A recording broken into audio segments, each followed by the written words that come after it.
जंगल जब सो जाता है और दुनिया की हर आवाज अंधेरे में कहीं खो जाती है, तभी एक ऐसा रक्षक जागता है जिसकी उपस्थिति हम महसूस तो कर सकते हैं पर देख नहीं पाते।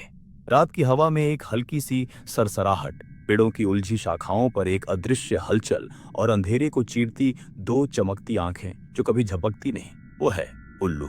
रात का मौन रक्षक, डार्कनेस का असली स्वामी। दुनिया कहती है ये सिर्फ एक पक्षी है, लेकिन ये सच नहीं है। उल्लू रात का बस एक जीव नहीं, ये एक रहस्य है, एक पहेली, एक प्राचीन आत्मा जो लाखों सालों से अंधेरों का संतुलन बनाए हुए है।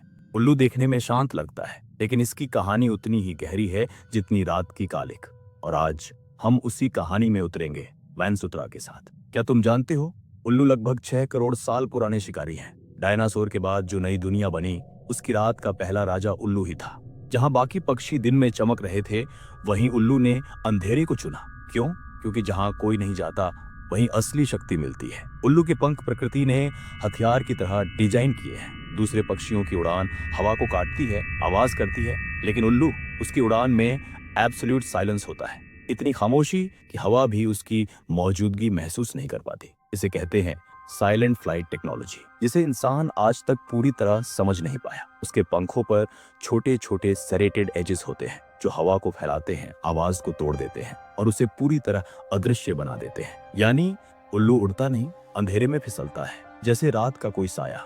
उसकी आंखें दुनिया के किसी भी पक्षी की तुलना में सबसे शक्तिशाली ऑप्टिकल सेंसर्स हैं। एक उल्लू अंधेरे में उतना देख सकता है जितना इंसान तेज रोशनी में भी नहीं देख पाता। उसकी आंखें सामने होती हैं, जिससे उसे मिलती है बिनोकुलर विजन, एक ऐसा डेप्थ परसेप्शन जो किसी स्नाइपर की प्रिसीजन से कम नहीं। लेकिन इस शक्ति के बदले प्रकृति ने एक ट्रेड ऑफ दिया।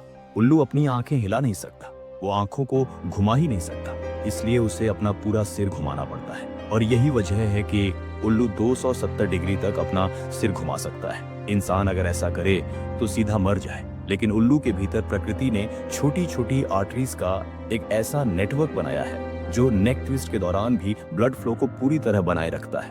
वो इसलिए नहीं टिकता कि वो मजबूत है, वो इसलिए टिकता है क्योंकि वो समझदार है। लेकिन उसके सेंस में सबसे खतरनाक चीज है उसकी सुनने की क्षमता। उल्लू के एक कान की पोजीशन दूसरे से अलग होती है, एसिमेट्रिकल। एक कान ऊपर होता है, दूसरा नीचे। यही असमानता उसकी असली ताकत है। वो साउंड को एक 3D मैप की तरह पकड़ लेता है, सिर्फ आवाज की दिशा नहीं। उसकी ऊंचाई भी समझ जाता है कि शिकार पत्तों के ऊपर है या नीचे, दाएं है या बाएं, और कितनी गहराई में छिपा है। अंधेरे में जहां आंखें धोखा दे सकती हैं, वहां आवाज कभी नहीं। और शिकार, उल्लू के लिए शिकार साइंस है। पहले वो अंधेरे को ऑब्जर्व करता है, फिर समझता है, उसके बाद इंतजार करता है, और फिर बिजली की तरह नीचे गिरता है। उसके शार्प टैलेंट्स, उसकी स्पीड और उसकी एक्यूरेसी, नेचर में ऐसी सटीकता बहुत कम देखने को मिलती है। उल्लू की पकड़ इतनी मजबूत होती है कि एक बार दबोच ले तो बचना लगभग नामुमकिन है। उसका हर शिकार उसके पूरे इकोसिस्टम को संतुलन में रखता है। चूहे बढ़ जाए तो फसलें खत्म हो जाए, सांप बढ़ जाए तो गांवों की नींद उड़ जाए, छोटे मैमल्स बढ़ जाएं तो बीमारियां फैल जाएं, और उल्लू इन्हें कंट्रोल में रखता है। वो जंगल, खेत और गांव तीनों का साइलेंट प्रोटेक्टर है। इसीलिए कहते हैं जहां उल्लू है वहां संतुलन है। लेकिन दुनिया ने इस जीव को हमेशा गलत समझा। भारत में कई जगह इसे अपशगुन माना जाता है, जबकि असल में उल्लू प्रकृति का डॉक्टर है। यूनानियों ने इसे बुद्धि का प्रतीक माना, मिस्रवासियों ने इसे परलोक का रक्षक, अफ्रीकी जनजातियों ने इसे जादुई संरक्षक, और जापान ने इसे शुभ धन का प्रतीक माना। यानी हर संस्कृति ने उल्लू को किसी न किसी रूप में अलौकिक शक्ति माना है।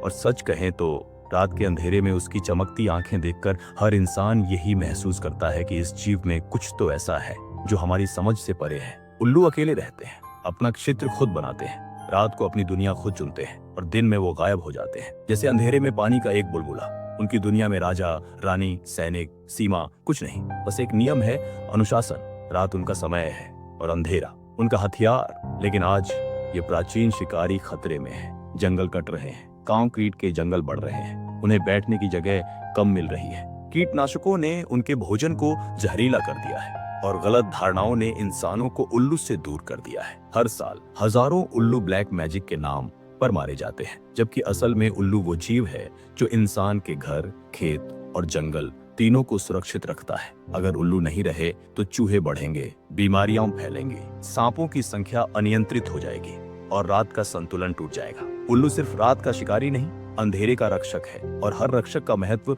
उसी दिन समझ आता है जब वो नहीं रहता। लेकिन उम्मीद अभी भी बाकी है। भारत के कई जंगल, गांव और सेंचुरीज उल्लुओं को सुरक्षित करने के लिए कदम उठा रहे हैं। लोग इनके महत्व को समझ रहे हैं और प्रकृति ने भी साबित किया है कि जब इंसान और जंगल एक दूसरे का साथ देते हैं तो संतुलन हमेशा लौट आता है। उल्लू हमें सिखाता है कि शक्ति हमेशा शोर में नहीं होती, कभी कभी शक्ति सबसे गहरी खामोशी में छुपी होती है। आज उल्लू है, कल सांप की कहानी सुनेंगे जो रात की धरती का रक्षक है। फिर आएगा भेड़िया जिसकी रणनीति पूरी प्रकृति को चलाती है, और फिर आसमान में बाज जिसकी नजरें पहाड़ों को भेद सकती हैं। वनसूत्रा हर जीव का सूत्र जोड़ता है, रात का, दिन का, जंगल का और इंसान का, क्योंकि हर जीव, हर आवाज, हर पंख किसी न किसी संतुलन से जुड़ा है। और जब तक ये संतुलन कायम है, धरती भी कायम है। अगर इस रात की कहानी ने आपको भी अंधेरे के रक्षक से मिलवाया हो तो वनसूत्रा के सफर में शामिल हो जाइए। सब्सक्राइब करें, लाइक करें और कमेंट में बताइए अगला एपिसोड किस प्राणी पर चाहते हैं, क्योंकि कहानियां अनगिनत हैं और हर कहानी में छुपा है एक सूत्र।